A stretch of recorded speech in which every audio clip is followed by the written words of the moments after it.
Hey everybody, I'm here with the video from John Stossel regarding the war on women. So I'm basically going to do my standard play the video for a bit, so I'm not going to cherry pick, and then split the video up, analyzing with little bits in between.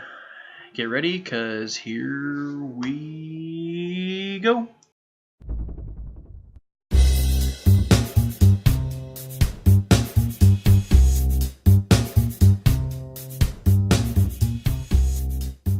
Democratic Party leaders have decided that the way to win votes this November is to shout loudly that Republicans wage war on women. Politico reports that this election season, Democrats will make the war on women bigger, broader, and more central to White House and Democratic messaging. This is a proven, persuasive argument. Others in the liberal media are on board. Here's Stephen Colbert playing the role of an anti-woman conservative.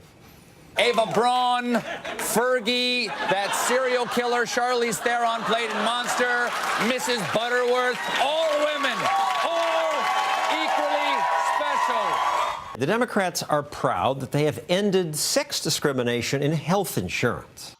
Okay, so basically what we're going to run into here with the gender discrimination in healthcare is that women were required to pay essentially higher premiums on healthcare insurance than men were. Now, on its own, yes, this does sound quite unfair, but we're going to hear some rather interesting information coming up about it, so keep your ears peeled on this one. No woman can ever be charged more just because she's a woman. That sounds fair, and I would think it would sound good to my two guests, since you're both women. And in fact, this is an all-woman show, except for me. Ending insurance price discrimination does sound good to former president of the Women's Media Center, Jammu Green. But conservative Heather Higgins says this war on women is full of lies. What do you mean, lies? There is no war on women, well, except maybe if you want to call Obamacare a war on women. They're losing their doctors. They're losing their access. Their choices are being constrained. I think what she's missing here is that's kind of how the market works. If you go to buy a car and you say, I want a really low price, they're going to tell you, well, then you're going to have to give up, certain options of the vehicle. You might not get your, built-in Wi-Fi or, the heated and cooled seats and steering wheel and all other crap. You might just get the basic, four wheels of the vehicle that moves you from A to B. So essentially, healthcare being publicly provided is low cost, therefore you can't get all of the options you would otherwise want as far as picking your own doctor. You have to go with what's convenient and what's more efficient for the program. Reproductive rights. How do the Republicans attack women? Well, if you look at various pieces of legislation, I think in the past year we had something like over 1,000 bills introduced across the country to try to curtail a woman's reproductive rights. Anti-abortion. Anti-abortion. Well, and they couch it in terms of we want to do a 20-week abortion ban, but really it's about trying to close as many clinics in the state. And this is going across the country where we've seen rights pulled back. In Texas, it's much harder to get an abortion. Roughly the same number of women are anti-abortion as men. Why should we allow the government into the conversation, into the decision we make with our doctor? And then when you look at the insurance part of it, when you look at issues like even birth control, you have folks who are up in arms because insurance plans are going to cover birth control. But since the day that Viagra came out, insurance plans have been covering it. Okay, this, not the argument I want to get involved in. However, Viagra, all right, remedies a problem with something that is not functioning.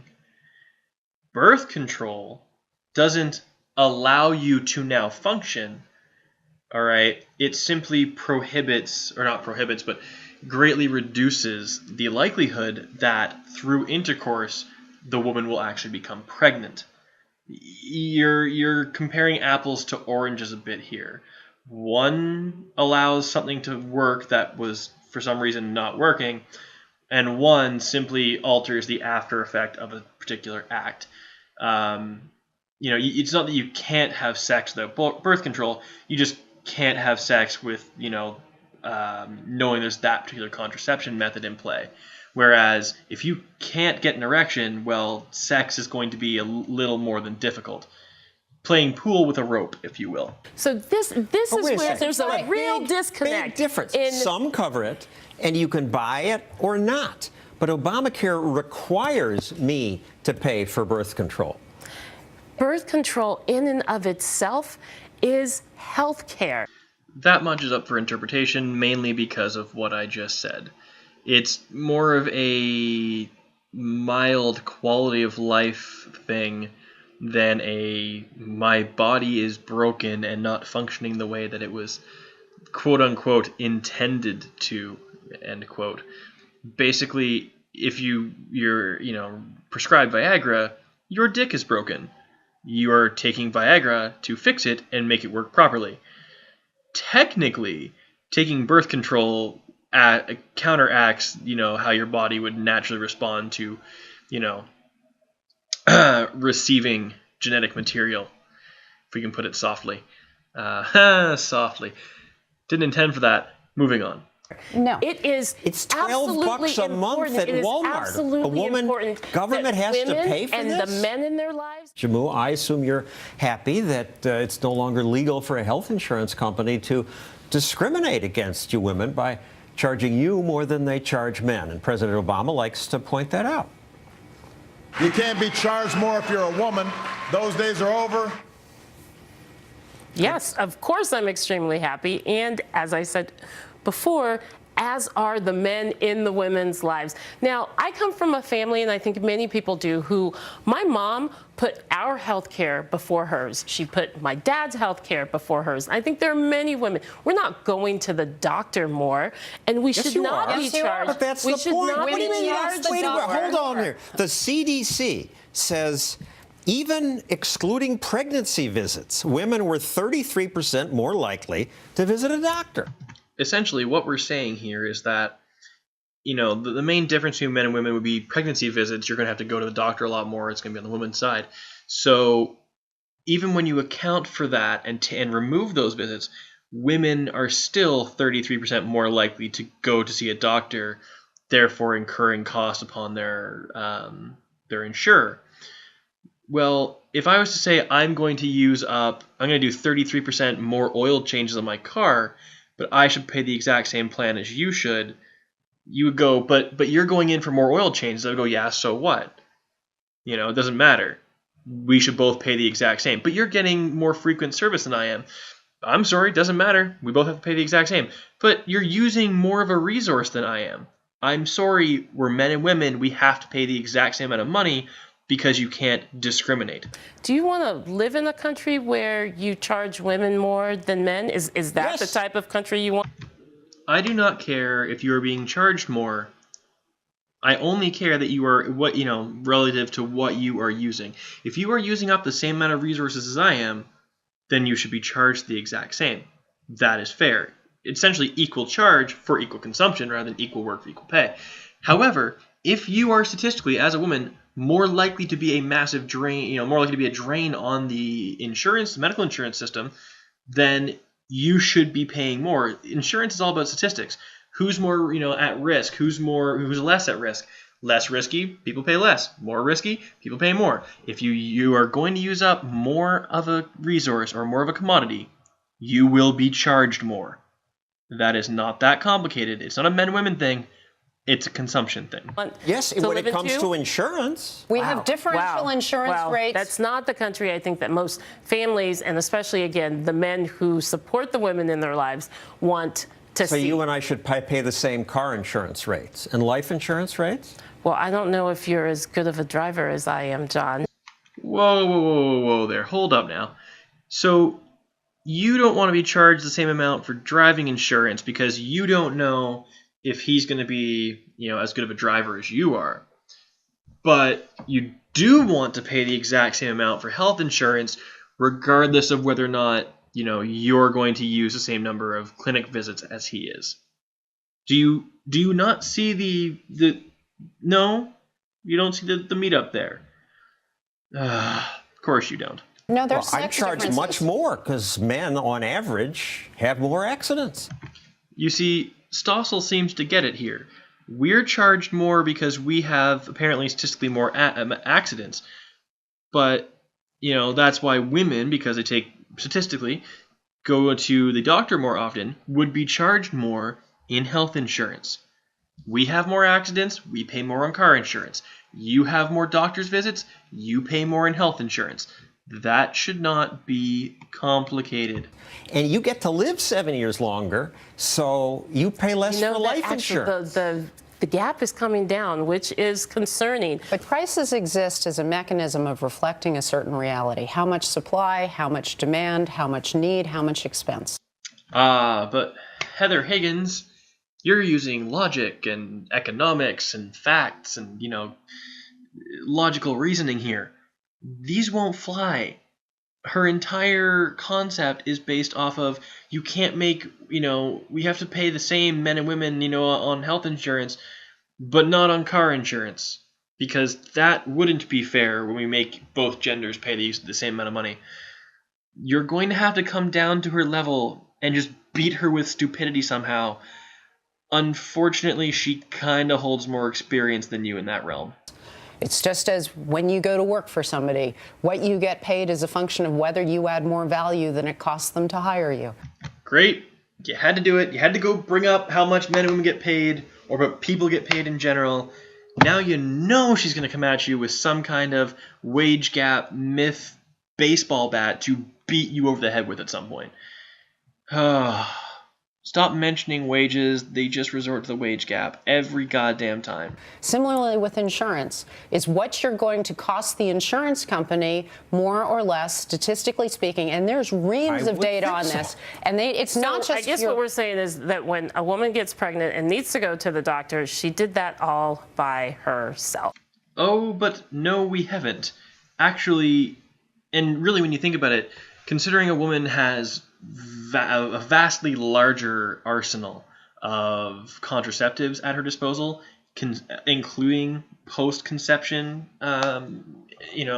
options, that, if she's going to remain pregnant because it's her body, her choice, that is, all on her at that point.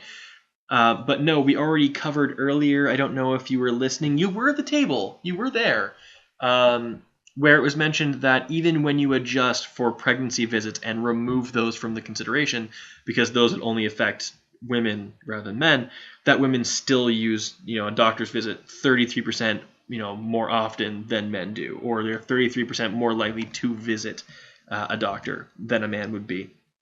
So again, you're just bluntly ignoring things that have already been said to you within the last couple minutes. No, we're saying that a woman tends to use a doctor more, but we also know that a woman is paying less for her car insurance, and she's paying less for her life insurance, and she pays less for other things. And maybe, according to you, we should be paying more car insurance and we should, so that young men don't have to pay nearly as much as they do, and even older men don't need to pay as much, because under your has nothing to do with the it has everything to do with it. Car insurance isn't a similar issue? Car insurance has nothing to do with the pursuit of life, liberty, and happiness. Perhaps it's just me, but is anybody else noticing that as she says this, she can't look either one of them in the eye? She can't, I know you can't look at both on the other side of your head at the same time, but she doesn't even look one of them dead in the eye and commit to what she's saying. She has this little, I'm going to just smile and stare at the ceiling, and the great feminist, goddess in the sky will validate my words. Look, if you don't have a car, your pursuit of happiness is going to involve using 2 feet, a bicycle, or public transit. And I'm sorry, that's not all that liberating if you want to just go for a drive. So life, liberty, and pursuit of happiness, well, you can live without a car. Your liberty, you're much more enabled with a car. And the pursuit of happiness, a lot of people are very, very happy when they're driving. So, I guess by definition, that kind of falls in, doesn't it? Jammu is willing to stick men with additional costs and not have parity there, but she wants men and children to pay for the costs of older people and women. I'm glad. I thought your organization represented women, but I'm glad you're the spokesperson for why men are being so screwed by our health insurance. No, what screws up health insurance is third-party payers and inaccurate reflection of actual prices and what people actually want to purchase. It is being required to pay for things that you don't want, and it is being covered in a way that gives you no responsibility for your own choices. It is in the best interest of our society that women are healthy, that we have access to affordable health care. I agree. It is in the best interest. The car insurance and life insurance, insurance, not just the women, but again, the men in these women's lives. We don't disagree on any of that. This is one of the most well-supported parts of the Affordable Care Act. That's because people who don't understand insurance are supporting it. Let me just close. When the Titanic went down, there was that moment where they said, women and children first. Is that sexist? Yeah. Children, I understand. There's sexism way throughout our society, but I'm also from Texas, and I will sit here and admit I like a door to be open for me. All right, so if you can't tell here, this is just yet another version of, well, there's this giant war on women and we need to expand the war on women. Feminists have expanded the war on women, believe it or not, in this big conference to figure out, what should be under the whole feminist, goals and what should qualify under the war on women. They've included things like immigration and everything else. Immigration, LGBT rights, these are all things that fall under the umbrella of the war on women. Nothing to do with men's stuff, just, because anything once has to do with just men, it's not important. But all this is the war on women. So technically there, under the LGBT, etc. rights, if it's against a gay man, it's part of the war on women. Let that sink in. But no, the larger issue here is that, again, we have this, I think her name is Janu here, completely ignoring one side of the argument while trying to further her own. If you're going to sit down, have a debate with somebody, or engage on a aired television show like this, you do need to have a certain level of cognizance of what's going on around you. You can't just close your eyes or stare at the camera as she does, or look up in the sky and try to ignore people in the room around you. These are very dismissive body language examples to try and dodge these issues. I'm sorry, but if you do want people to pay the exact same amount for health insurance, regardless of how much they're going to use said commodity, you need to say, all right, then fine. Any kind of insurance needs to be the same regardless of how likely they are to use this commodity. Otherwise, you are being sexist. I know most feminists hate the idea that you could be sexist against men, but it is possible. If you treat men to a lesser quality than you would treat women, just based on their gender alone, you are being sexist. What really bugs me here, though, is that the Equal Pay Acts and that do have kind of, not really addendums, but continuations on them that say, an employer has to be able to prove that they're grading or they're paying their person based on quality of production or experience or some kind of incentive program. Well, isn't that what we're doing here with insurance? They're not saying simply because you're a woman. It's because women are statistically more likely to do this, which is, in this case, take doctor's visits, and because men are less likely, and you are a woman, that means you are statistically, we take all these averages, because you like averages for the wage gap, all these averages, that you're more likely to require a doctor's visit, therefore you're more likely to be of a greater cost to the healthcare provider or the insurance provider. That should not be complicated. Anyway, to wrap this all up, yet again, another feminist doesn't understand statistics and, really a whole lot of anything. Good night, everybody.